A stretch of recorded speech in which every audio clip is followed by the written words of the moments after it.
This is a historical timeline of reserve currencies for world history. So at the top, it might be hard to read, but for the top, you have the US dollar at the top right, and the bottom left, you have the Greeks. So you have the Greeks and the Romans and the Byzantines and the Arabs, the Italians, the French, the Portuguese, Spanish, Dutch, British, and now you have the US, right? And so the point with this chart here is that for the last 3,000 years, 4,000 years, we've had a series of lengths of measurement, right? In the ancient Roman days, when you're trying to trade silk or cattle or whatever, in ancient Rome, the Roman Caesar, the Roman guy in charge, says this is our square foot, right? This is what we determine as a length of measurement, or determine as a length of a measurement of value, right? And so the point being that as empires rise and fall, the measurement of value that they enforce onto the population changes over time, right? And so then, as you can see, those black bars are getting shorter and shorter over time, and I would argue that's because tech is advancing faster and faster, and therefore empires rise faster and they fall faster. But the main takeaway here is that the dollar is not constant, right? Any political currency is not constant. The only value a political currency has is as long as the political entity at which manufactures that currency retains the power. So. Yeah, as technology advances, they figure out better ways to dilute the existing currency. And it's always been, gold has been kind of the standard, but we can't help ourselves but to get away from that over time, as the Roman Empire, which made tremendous advances over that period of time, started with 99% pure gold and silver coinage. That went down to 1% or less by the time the Roman Empire collapsed. And that was their version of money printing. But it was the same end result, as all these have collapsed over time.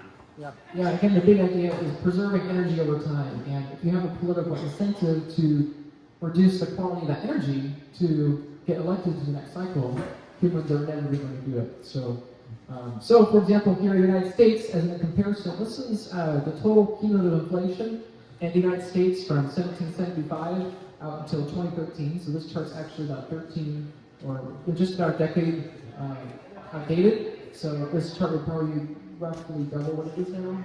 But point being is that you can see it's kind of a hockey stick chart, right?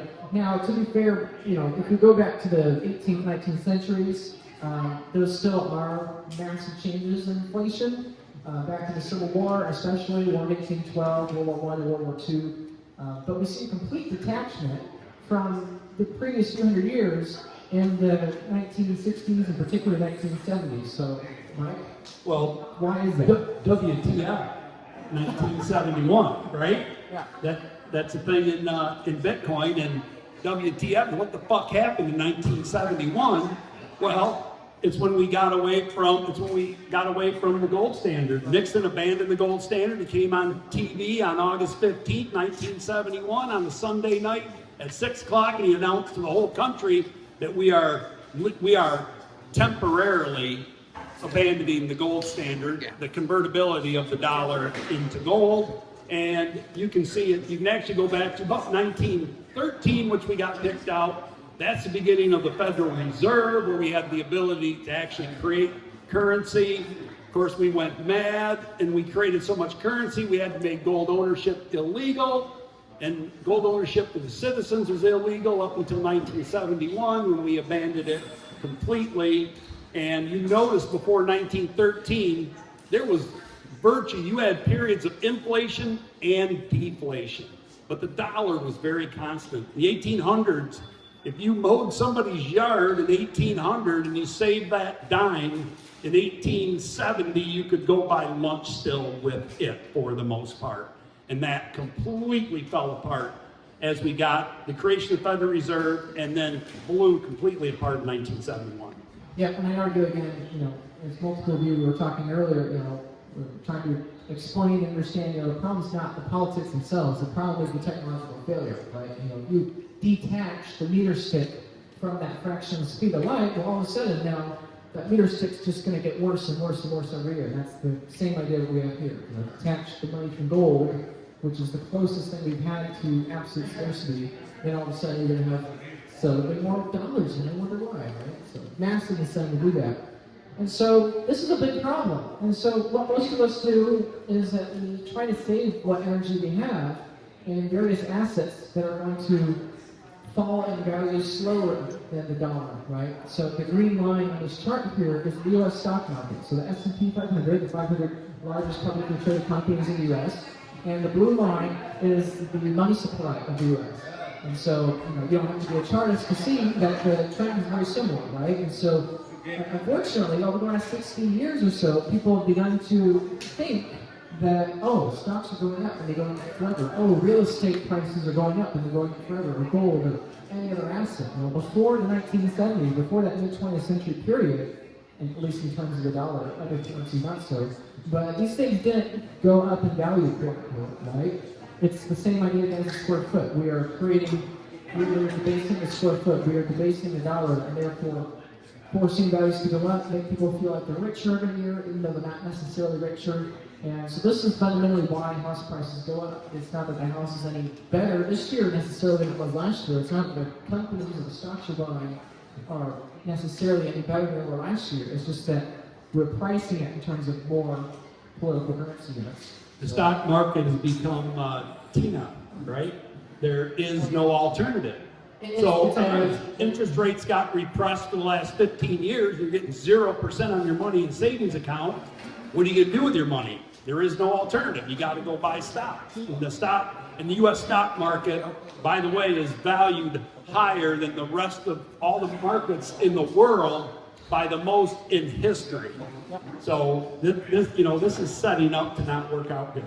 Yeah, which again is not necessarily predicting a market crash. It's predicting a market balloon up indefinitely, right? People often fear a market crash, but that's a really recent phenomenon. In the past, before the Great Depression, the market crashes happen all the time, but now they get significantly worse as we create significantly more currencies. So we're going to run through a lot of charts real quick, or at least I am. I'm just going to zoom through these. The important technicals aren't important. It's just to hammer home the idea. This idea you see right here.